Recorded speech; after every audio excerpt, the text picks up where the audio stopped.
కేంద్ర బడ్జెట్పై బీజేపీ నేతలు బుద్దంటి రవికిరణ్, జవ్వాది అమ్మయ్య చౌదరి, మారెళ్ల సాంబశివరావు, వాసం శ్రీనివాసరావు, కటకం వెంకటేశ్వరరావు స్పందించారు. అన్ని వర్గాల వారికి ఆమోదయోగ్యంగా బడ్జెట్ ఉందని వీరన్నారు.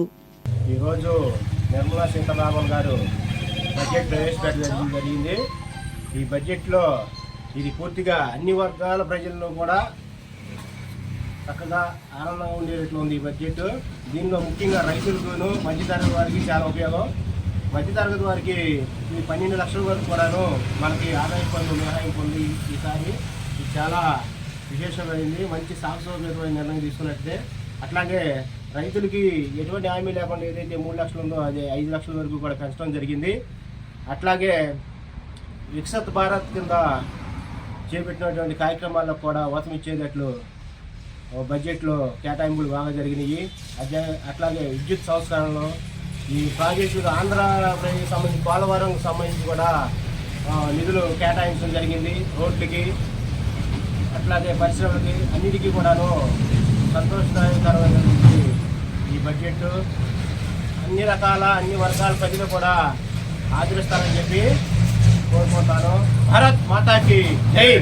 ఈరోజు నిర్మలా సీతారామన్ ఇచ్చిన బడ్జెట్లో ఎంఎస్ఎంఈలకు ఇచ్చే రుణాలు 5 కోట్ల నుంచి 10 కోట్లకు పెంపు, మెడికల్ సీట్లు వచ్చే ఏడాదికి 10,000, వచ్చే 5 ఏళ్లలో 75,000కు పెంపు.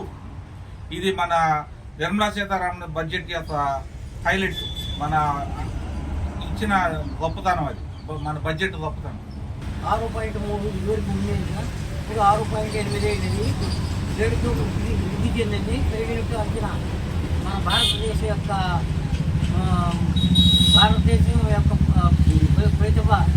ప్రపంచ దేశంలో జీడిపి అభివృద్ధి పరుస్తున్నట్టుగా నిర్మలా సీతారామన్ గారు తెలియజేశారు. రైల్వేకి సంబంధించి రైల్వే గేట్లు ఇదివరకు ఎక్కడ చూసినా కానీ రైల్వే గేట్లు వేసి ఉండేవి. అలాంటివి కాకుండా ప్రతి రైల్వే గేట్ని క్లోజ్ చేసి డ్రైవర్లకు నిర్మించడం, రైల్వే స్టేషన్లు పెద్దవి చేయడం, రైల్వేకి సంబంధించిన ప్రతి కార్యక్రమానికి ఏపీకి సంబంధించి కేంద్ర మంత్రివర్యులు ఆర్థిక మంత్రి నిర్మలా సీతారామన్ గారు ప్రవేశపెట్టిన బడ్జెట్ చాలా సంతోషదాయంగా ఉంది.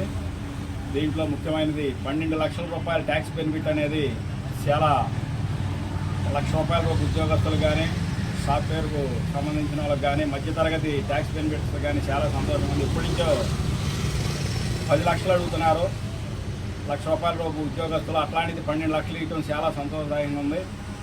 భారత మాతాకి జై.